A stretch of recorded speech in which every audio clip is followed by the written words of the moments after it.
Et d'entrée, Paris annonce la couleur, solide devant et efficace derrière. La première incursion est la bonne, Augustin Pichot trouve en solo la solution au pré. Premier essai opportuniste et ouverture du score, on joue depuis 12 minutes seulement. La réplique toulousaine intervient dans la foulée sur cette mêlée introduction parisienne. Ballon cafouillé et aussitôt exploité par Jean-Baptiste Elissalde. Le demi-mêlée international accélère le long de la touche pour un essai validé par l'arbitrage vidéo.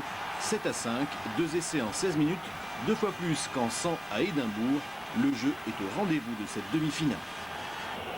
Dominé, privé de ballon, le double tenant du titre parisien subit, mais Toulouse oublie de concrétiser. Comme ici sur ce ballon où Cédric Emmens est mal récompensé, une belle occasion vient de s'envoler. Après un échange de pénalités de part et d'autre, le pari de Galtier vire en tête à mi-parcours, 10-8. La reprise est électrique et Rémi Martin écope d'un carton jaune. Du coup, les rouges et noirs tentent le coup de force sur cette touche à 5 mètres. 10 joueurs sont dans l'alignement, mais la conquête est mal assurée. Deuxième balle de match gaspillée. Si Jean-Baptiste Elissalde a réussi un drop, les Parisiens, eux, doublent la mise sur ce renversement d'attaque. La première ligne est au surnombre. Peter de Villiers conclut. 23-11, la victoire se décide. Mais les champions d'Europe ont encore des ressources sur son premier ballon. Vincent Clerc, juste rentré, fait la différence.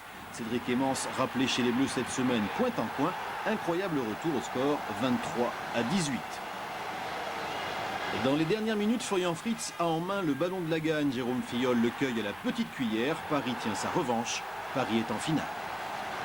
J'étais très déçu après la Coupe d'Europe. Et puis, comme je dis, encore moi aussi personnellement, parce que je suis rentré, on avait à gérer 3 minutes. Et puis un résultat, on perd. Donc voilà, je l'ai gardé, je l'ai mis de côté, je l'ai évacué, mais bon, je l'avais en moi. Et puis, j'ai eu cette chance de rentrer. Et voilà, il fallait rattraper un petit peu la connerie d'il y a 15 jours. Quoi.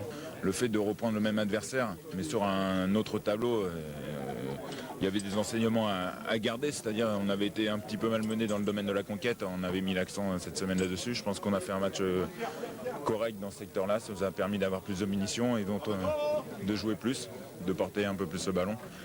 Et après, au niveau de l'engagement mental et des ressources morales de cette équipe, on sait que cette équipe a des ressources, mais on ne savait pas jusqu'où. Et on a fait preuve ce soir de grandes ressources. Et ça, c'est fort.